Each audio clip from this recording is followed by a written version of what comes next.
I'm back here at the Chrome Web Store because there's a few extensions I want us to install that's going to help us out in our investigational period. And the first one that I want us to install is called Ghostery. And Ghostery is great because it's going to show us the ad networks, the affiliate networks, and all the other ad serving platforms that are running on a particular website. It actually shows you a lot more information, like what kind of analytics they're using, but for the purposes of this course, what we're using it for is just to know what kind of ads they're serving. The reason that we want to know that information is because anybody that's running some sort of ad platform on their website is open to advertising on their site. So it's much more likely that they might be open to a direct media buy. The other one I want us to install is called Session Manager.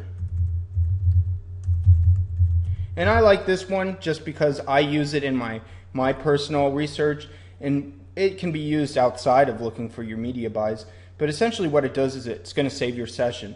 So let's say that you have like 10 tabs open and you've been doing an hour of research and you get a phone call and you need to go away from your computer. Well, you can save your session real quick, name it, and then you can search for it later. So that's great, so you ensure that you're not losing your information.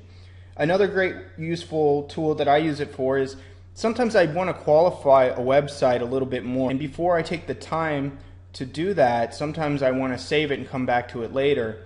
And I don't want to take the time to put it in Excel because it hasn't warranted that much effort yet. So I'll save it in a Session Manager, come back to it, and if I qualify it a little bit more and I see that it has potential, then I'll transfer the information and contact information into my Excel form. I'll show you real quick how the Ghostery works, which I think is cool. Let's say I was actually on this website, cars.com, earlier today, and so it just came to mind. We're going to click and we can see, look, they're running 24/7 Real Media, AdBlade, AdBright, Adify. And if you're not really sure what one is, like AdBlade, you can just click more information. It's going to tell us what it is. So it's a really cool tool.